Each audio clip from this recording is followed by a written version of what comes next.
Hi guys, hi from Andrea Unger. Forex, CFDs, futures, stocks.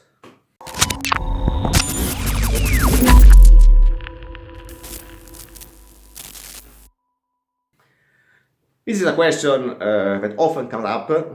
What shall I trade? Well, first of all, obviously it's up to individual choices.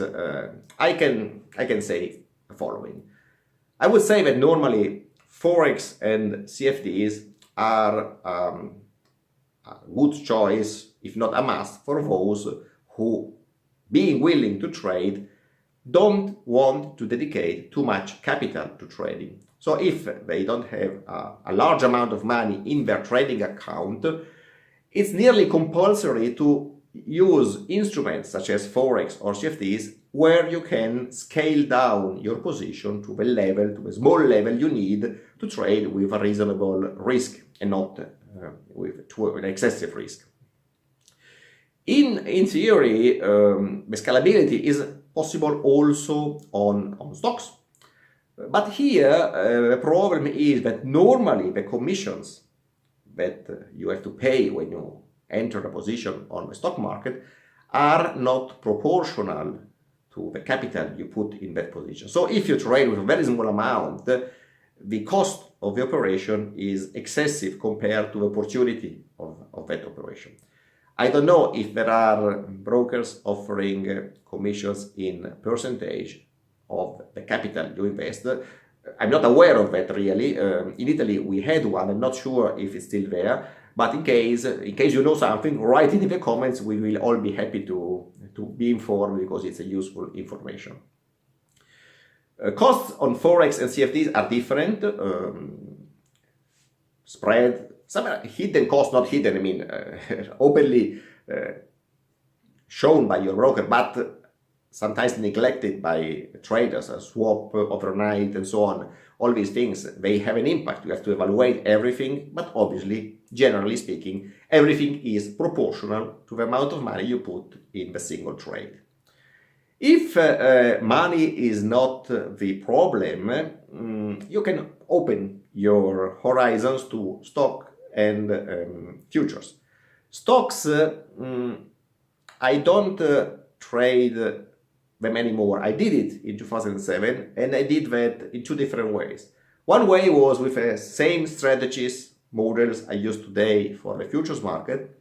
So breakout or counter trend entries, intraday, overnight, depending on some models, and filters to decide if to take the trade or not. What was the problem? The second way I did it is with a radar screen with daily patterns to have the setups and enter on the open and eventually exit on the close, long or short, depending on the pattern. I stopped that simply because I found too much correlation in the different positions. Because we know, I mean, it's still stock market. I know there are sectors, so there is not the same behavior of all the stocks in different industries. But when there are major moves, you know, when the markets all go up, most, if not all the stocks tend to go up. And same thing when markets fall. So this risk of overexposure, having positions in correlated instruments, made me move to the futures.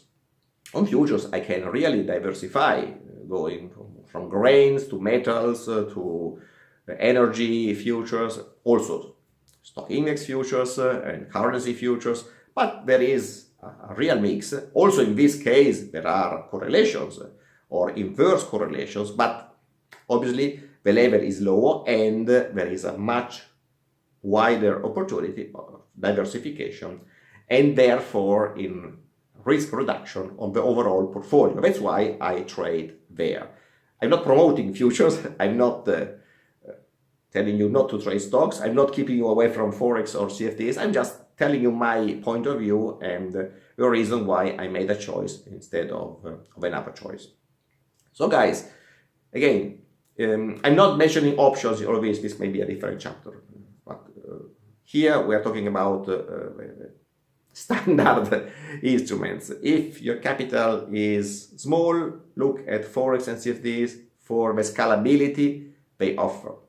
If capital is not a problem, you can choose any of the four we mentioned. My choice is on futures because of the opportunity of diversification they offer, which I don't find or I don't think is there in the other groups I mentioned. As simple as that. Obviously, I'm open to discuss. Another thing I didn't mention here is in the stock market, I see that more as an investment opportunity, building portfolios there to beat the benchmark. So the way to approach with algo trading the stock market for me is to build something that grows more and declines less than the benchmark, which is a reference index, for example. This is a totally different topic. If you are interested in that, write it in the comments. We will develop it in the future. I can record another video for that or whatever you want to discuss. Please, I'm here to read your comments and will be more than happy to discuss whatever you feel would be interesting. That's it, guys. I hope it helped. We keep in touch. See you next time. Ciao from Andrea Unger. Ciao. Enjoyed it? Click the link below and you will be noticed as soon as new material is available.